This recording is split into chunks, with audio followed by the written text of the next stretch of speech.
So, before we start, magpapakilala muna ako. Ako si Jeremy Villanueva ng BSIT1C. At ito yung code na gagawin natin. First is, kailangan natin i-type yung hashtag include iOS string. Then, using namespace std, kailangan natin dalawang to para gumana yung code or para di siya mag-error. Kasi essential itong dalawang to para sa mga gagawin yung code. Now, next, mag-declare na tayo ng variable ng para sa code natin. Ang first one is ang class basketball. Declare tayo ng code na string na may player na integers naman o int sa points.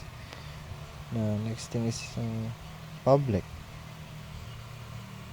Ano naman kailangan natin i-type yung basketball na may variable na string p, and then player equals p, points na p, and magsisi-out tayo ng player. Ito yung paraan para kung lalabas sa code na kung sino yung sumaling player. Next naman na yung void update score. Dito malalaman kung nakailang puntos na yung player. Ito. Yung points plus equals movements. Void naman. Itong void display scores. See out natin yung total score. Dito malalaman yung ilang, ito dito madi-display yung kung ilang score ng player na ilalagay mo. Kasi total scores. Next naman na itong class na my class. Ito yung destructor and constructor na discuss namin namin.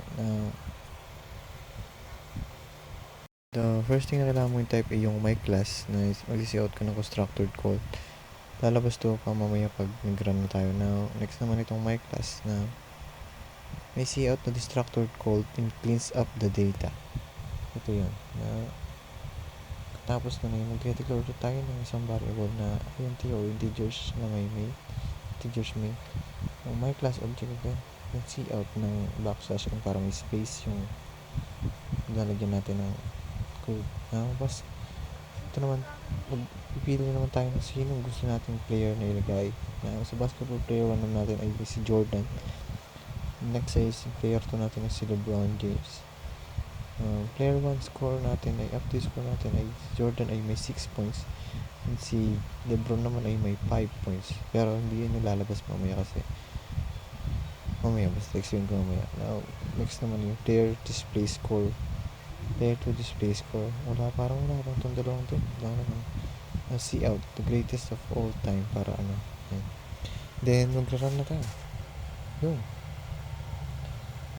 Nakita nyo naman na nag-run na yung code natin, pero ito yung sinasabi ko kanina, yung total score ng dalawa na si LeBron at Jordan but 7.6 points.